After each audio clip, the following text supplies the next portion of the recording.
Hey, what's up, soldiers? My name is GregFPS, the Zombies Extraordinaire, and these are 5 things you didn't know about Outbreak. These are going to be in no particular order, and they're super useful for when you're playing Outbreak. It can help you survive longer, and these can be used co-op or solo. It doesn't really matter.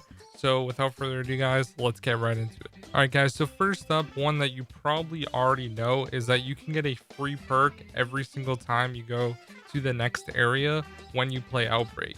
There's a skull that's on the map when you look at the map itself, and all you have to do is go to that location and there'll be a dead guy with a radio. You interact with the radio, it's going to play like basically his last words, being alive, and then you'll see an anomaly coming out of the sky and going down to the ground where basically enemies are going to spawn.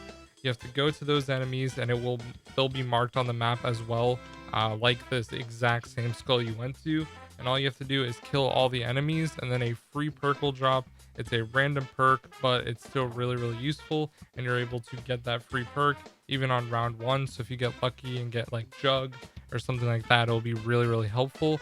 So that's the first tip I have for you guys. That one you probably already knew, but if you didn't, that's how you get a free perk.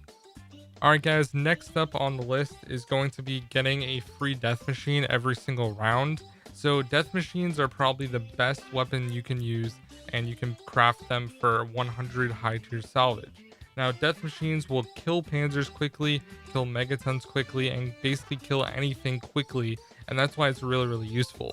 So if you get all your ammo depleted except for like 10 rounds left out of 400, and then you teleport to the next area, you'll have your death machine fully refilled to 400 ammo. So essentially you can buy one death machine after round 1's over and literally keep it for the entire game. As long as you don't deplete all your ammo, you'll still have one and it will be fully restocked the next round, which is really useful.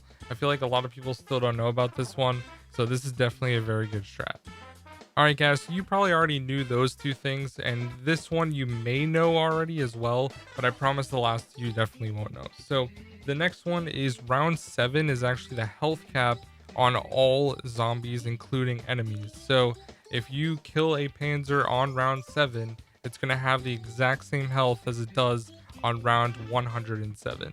It remains the same, even the zombies' health remains the same. So if you can try to get your gun upgraded all the way to legendary and triple pack-a-punch, and you're seeing that it's being successful, like the Howler for example, then that gun is going to last all the way till you end up dying or the game glitches out and ends or something. So round 7 is the highest health that any of the zombies will have, and if you don't believe me, I talked to a bunch of high round players that have been getting over 100 on Outbreak, and this is what they told me, so I definitely would believe them. They know what they're talking about. So round 7 is the health cap for zombies. Once you get to round 7, the zombies are going to be exactly the same from there on out. Pretty helpful and useful. Alright guys, next up on the list is going to be the easiest way to kill a Megaton without having the Megaton split at all. So what you guys are going to see is basically what I did was I got a vehicle and I shot the Megaton so that it literally was like on the verge of splitting. It literally, you couldn't even see the health bar because it was that minuscule. And when you get a Megaton that low on health, all you have to do is get a car and literally drive into it. And you can use like anything. You can use the snowmobile, the Jeep. You can use like the 1980s like Toyota, whatever. All those cars, just run into the Megaton and it will die and it won't split. Super useful when you're doing escorts, and this can be really useful in co-op, but also in solo if you have a car close enough. So definitely use this strategy. It works most of the time. Sometimes it will still end up splitting, but for the most part, like I would say 80% of the time you can kill it just by driving into it. You have to make sure it's low on health though, so maybe you need to add in like an extra knife or something, but it's really useful, and I would highly recommend doing this.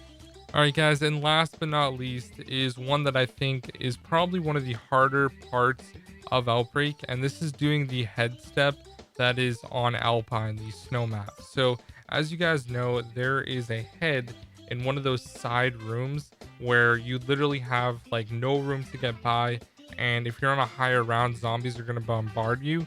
So what you can actually do is grab that head on the other side of the wall and then just walk right in and drop it. So that's really useful. And there's another location of this head that is upstairs, and upstairs you also have to go all the way around and go down the stairs, or you could jump out a window. But if you just want to be faster, what you can do is grab the head, walk over to the railing, drop the head, hop up on the railing, and then grab the head when you're on the railing, and then you can just drop down and place it in the machine right away, so you don't have to walk all the way around and have a chance of getting stopped on the stairs or anything like that.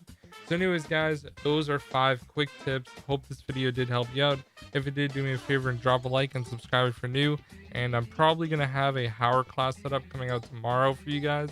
I've been testing a bunch of different attachments to see which one works best, and also talking to my friends who do high rounds and stuff like that. And I have a very good Howler class for you guys. So thank you so much for watching. Have a great day, and I'll see you guys in the next one. Peace out.